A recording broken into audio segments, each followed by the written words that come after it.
Hey, how's it going today? Today I'm going to do a little segment on how to get frozen lug nuts off, or perhaps you have the locks that get frozen, or worse yet, the key for the lock gets broken, and now how do you get this thing off? Okay, so I'm going to cover a couple different things here. We talked about those. These are the kind of GM uses, some other companies.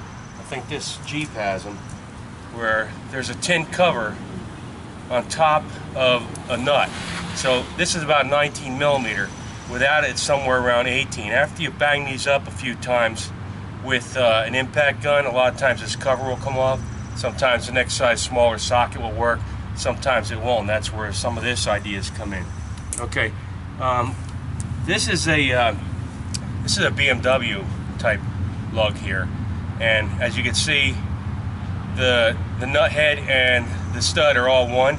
These are probably the easiest to get off because it's all one piece, and when you're working on banging on them, things like that, it's one piece and the whole shooting match comes out of there. Whereas, like I said, this requires a stud, and this is a stud out of a rotor or something with a nut on it. Here's what I came up with.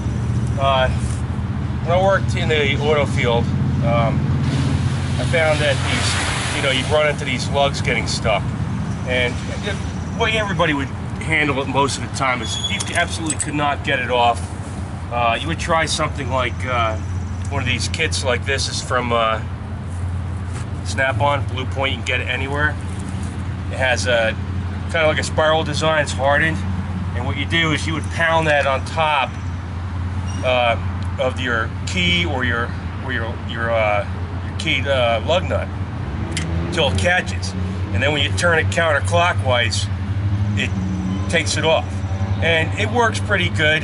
Another way I would do it is, if you don't have those, you take a 12-point socket.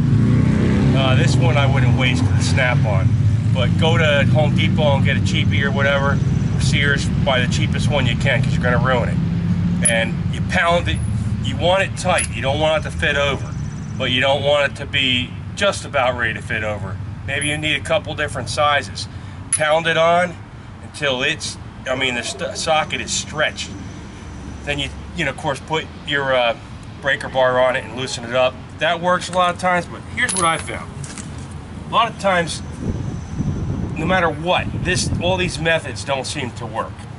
And most of the time, guys, when they don't work, they break out with some kind of a chisel, either hand chisel, or they start chiseling.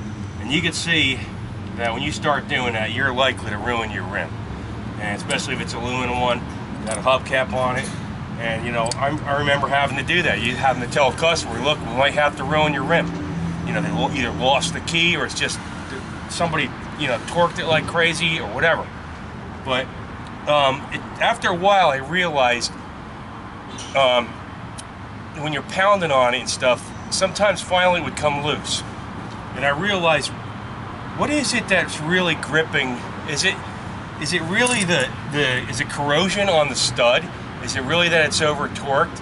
Well, what I realized is that the tapered fit that a lug nut has, as it goes into the wheel, you have that taper, and it just grinds down in there so tight that it's really a friction fitting. It's really not the threads holding it in. Yeah, sometimes there's corrosion and things like that, but it's really not the threads or how much tension it's got on it. A lot of times it's that friction fit that you've ground it in there.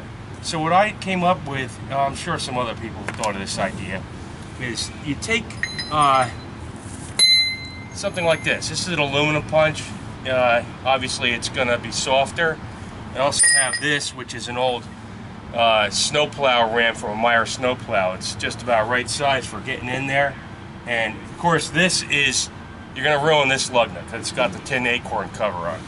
But what I found out, especially with these kind of nuts, if you take something like this, you take your BFH and you get in there and crack that sucker real hard, what happens is, I guess it, makes an impression or in that friction fitting, and it starts to, you know, you go to loosen it with either, if you, by that time you maybe have to use your tools or whatever, but it comes loose, and I found it works. It was working so well that everybody was taking my tools and doing the same thing.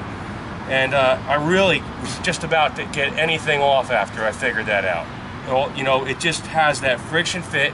The cars I worked on were BMWs. They were really corrosion-free cars. They're really nice to work on as far as fasteners go. And it really wasn't that kind of issue. It was really just that friction fitting. You know, so you get that stupid mechanic that thinks, oh, I got to make this tight. I don't want it to fall off. Well, go tight with the other 4. You know, don't go that crazy with a locking mechanism. But it really works really well. But now, what you do want to watch out for is if you have a lug nut that goes down past the stud and the stud protrudes, you don't want to hit that stud like this, because it's going to mushroom it over, ruin the threads, and you're not getting it off anyway. In this case, what I would do is I would get a socket that just fits over the stud. Again, find a socket that you don't mind ruining, or your tool guy will warranty it for you because he likes you. So take a socket that just fits over. You could even use a different lug nut that has, like say one for a truck that has a bigger stud that might pass over it and catch, but not pass over the nut. Put the nut in a socket and pound it, and that way you're pounding that angled seat to free it up. So that's one thing I want to discuss about that. Now this one here, which is just a little mock-up where we're showing that the stud is not coming up through, and that I would be fine giving it a good couple whacks like this and making that seat kind of impression itself. So this methods, like I said, have worked really well, and try it. I wish you luck with it. Thanks for watching.